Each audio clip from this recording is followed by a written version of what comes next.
So Matt, so let me get this right. So this Army veteran came to you, and he was about to be literally homeless. I mean, he Yeah, had sold his home and had been told by the builder's lender that he was good to go, and they were packing. The family was getting ready to move, and all of a sudden, kaboom! They got the bomb dropped on them, and they called you. Tell me what happened. yeah. So, yeah, they sold their house. They were living in an Airbnb, and then the Airbnb got pretty expensive, and it was a realtor down in Florida that I had built a relationship with through Project Valor a few years ago, and we've done some deals, together, and this, that, and the other. And she called me and she said, "Look, I'm going to connect you with a client. I don't know if you can do anything for them because everything's falling apart with the builder's lender, but I want you to at least talk to him because I told him you're my go-to." And they put us in contact. Sorry to interrupt you, but in the conversations you and I had as this thing was kicking off, I mean, he sounded pretty darn despondent and shocked, and he's got a family and kids, and all of a sudden he didn't have a place to live. And up until that point, he had been told everything's good to go. Yeah. They kind of gave him a runaround, and then right at the end they missed a closing, and then they stopped talking to him, and then they missed the second closing, and the communication was so bad that they showed up to closing and was told, like, "You're not closing. We don't have anything." That's got to be an emotional roller coaster like nothing else. That's awful. Like you got. Yeah. So in the middle of escrow with this builder, he had left his other job and he wasn't working. Like when he called you, he hadn't started this new job even. No, he had just received his last pay stub from his previous employer because he got like a severance. I don't know if it was like a severance or some type of something, right? He got something and he got paid out his last pay stub, but he wasn't working there anymore. And he had about 2 weeks before he started this new job. He started 2 days ago.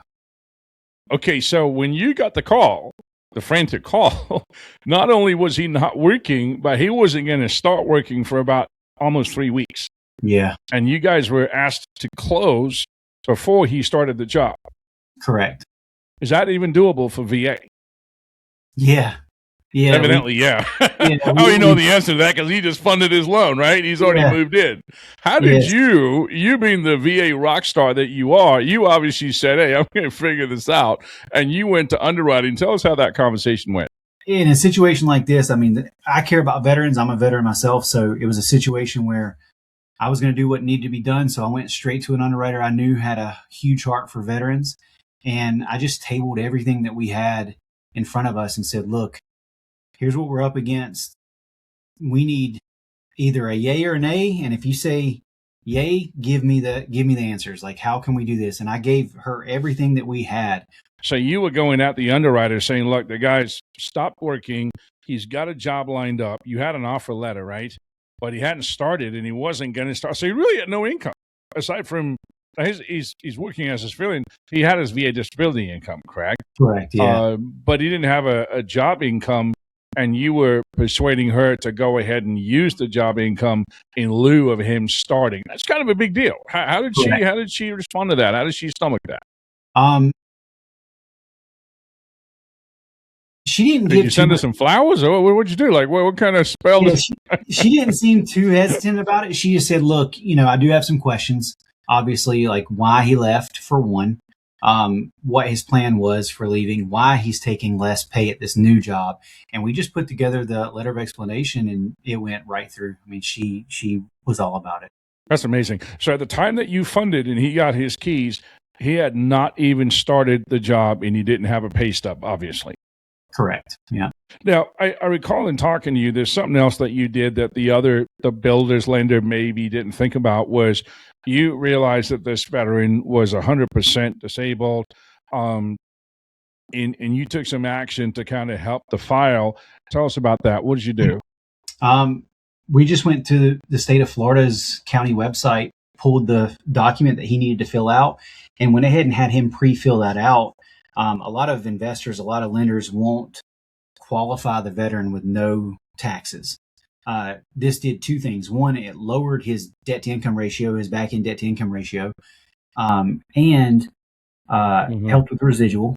And it went ahead and helped them because I said, look, this isn't going to impact you right now per se, but whenever you close on the house, make sure you file this. Give it a week or so before, when everything funds and everything records. Take it to the county or submit it online or whatever you need to do. And next year, when they try to reassess or whatever, from the date you file that, it's going to retroactively come back, and they're going to exempt you from your property taxes that way. So it showed them that I care about them on that level too. So well, not only that, but that you had the forethought and the knowledge as a seasoned loan officer to even suggest that, right? I don't think everybody would have thought to do that. So you basically removed the property tax component from the monthly payment, which helped them qualify even easier. Yeah, because this particular investor has a back-end threshold, a back-end debt-to-income ratio threshold, and we were exceeding that quite a bit. So this put us down where the underwriter could request an exception, and we got it because of that. I want to, in closing, I know you said some things to me as to what this Army veteran said to you after closing, and that he felt like you really cared about what the family was going through, and that he didn't feel that with the builder's lender, that he felt like he was just another number, just another buyer, and, sorry, can't help you, don't let the door hit you on the way out. It's kind of what he felt. Tell us about that, and why do you care so much about getting it right for our veterans? I think, well, to answer the first part of the question, I mean, they didn't have the communication, right? They weren't, especially when it got down to the wire, these people weren't communicating with them. They didn't show them like, hey, we're doing everything we can. I knew that we were on a tight timeline. We got CTC in 7.5 business days. And I spoke to them on the phone verbally every single day to make sure that they understood what was going on behind the scenes, because I knew that they were already scared. Yeah. And the last thing that we need to do is have silence in those 7.5 business days. Yeah. Because that's going to terrify them. They would have felt like it was more of the same.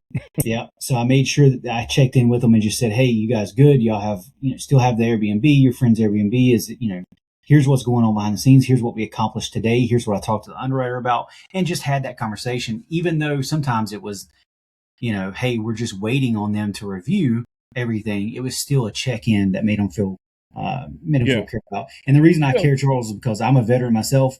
I've done this many times, moved around the country, had my wife pack and move without me being deployed and everything else. And I know how hard it can be. I know how hard it is to have children or teenagers in the house too, that you need to kind of work around their schedules and sports and school and everything. So I just felt like this family needed this. And they kept saying it was their dream home. It was their forever home. So it hit home even harder. How awesome is that? In closing, Matt, I want to ask you, because you probably have some realtors watching this, what you pulled off, it was underwriter discretion, right? I don't know that the VA speaks directly in its handbook about a veteran who's in between jobs, 3 weeks apart. There is no income coming in from the future job. That was an underwriter discretionary call, was that not? It is. And as well as I know that the VA handbook, the VA guidebook's written to give underwriter discretion. It's to give the underwriters the power to make those decisions, make that call on the fly. And we handpicked, I will say, kind of this underwriter because we knew that she has a heart for them. Outstanding. Hey, thanks for your service, Matt. Thanks for what you do for our veterans. And thank you. Thanks for not giving up and not being afraid of taking on a challenging file. I feel like a lot of loan officers would have been like, oh, shoot, the guy doesn't have a job. How am I going to get this done? But you went head first and went right to underwriting and figured it out and fought for him. That's what you do, right? Yeah, appreciate you. Congratulations on your success, and I know we'll be talking to you again here soon. Your contact number is on the screen, so hey, you guys are watching this. If you're a veteran or an agent that needs to get a VA loan handled, hit up Matt. I guarantee you he'll take good care of you. Thank you, Matt. Thanks, Charles. Appreciate y'all.